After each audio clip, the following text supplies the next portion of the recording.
Hi, my name is Kate, and I work for Friends of the Mississippi River.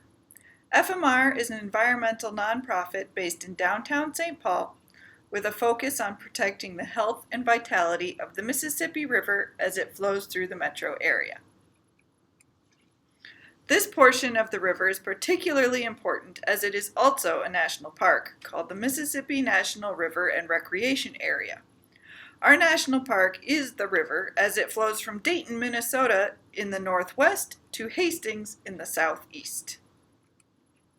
FMR has 4 programs to help protect the river. We are at the Capitol promoting laws and rules that will protect our Minnesota waters. We work with local communities to organize around local development and river-related issues. We work with landowners to help restore their property to native habitat. And we organize volunteer and educational outings for all ages. Today we're talking about wetlands and their importance and how we can take care of them. The first thing I want to do is make sure we are all clear on what a wetland is. It's fairly simple. A wetland is an area of land covered by water all or part of the year. There are 4 types of wetlands that exist in Minnesota, and they are all slightly different. Bogs are covered by mosses and gain most of their water by rain or snow rather than a stream or groundwater. Marshes lack woody plants such as trees and instead have grasses, reeds, or rushes. They often are located at the edges of lakes or streams, so have visible water. Fens are much like bogs, as most of their plant life is often mosses. However, fens have a water source, such as a stream or groundwater, beyond the precipitation that bogs are fed by. Swamps have trees or woody plants, while the other types of wetlands do not. Swamps also often have visible water as part of the landscape. With this information, we can tell that the wetlands in the picture on the right is a swamp because it has trees and visible water, while the photo on the left is a marsh because we can see plenty of water. However, the plants are reeds and grasses, not trees. Wetlands might not look inviting to many people, but they are so important to the health of our environment that they are protected by law. Some of the reasons that they are important are that they act like a sponge, absorbing water, so reducing floods. People who enjoy fishing, birdwatching, kayak, or photography often find wetlands to be special places to visit. With a high diversity of plants and animals, migrating birds use wetlands as locations to rest.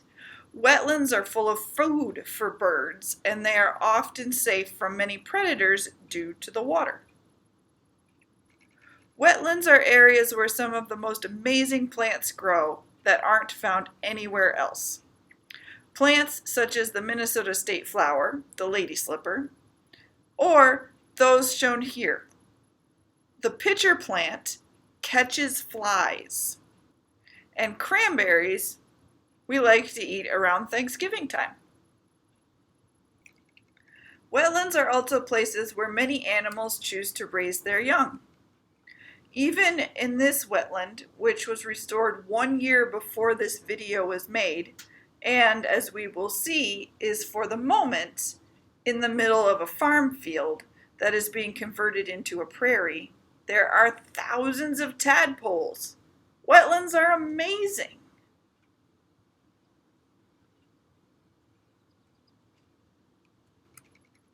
Water often flows through a wetland from a stream into a lake or from a river into an ocean. Wetlands were once regularly destroyed since they were considered useless land.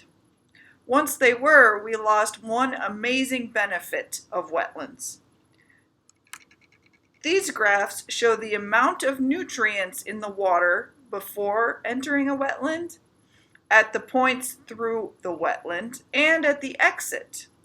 The top graph shows carbon, then the next down shows the amount of salt, the third is nitrogen, and the bottom one is phosphorus. Can you see what the wetlands are doing? Please share your ideas with us on the FMR Facebook page or email us using our contact information at www.fmr.org.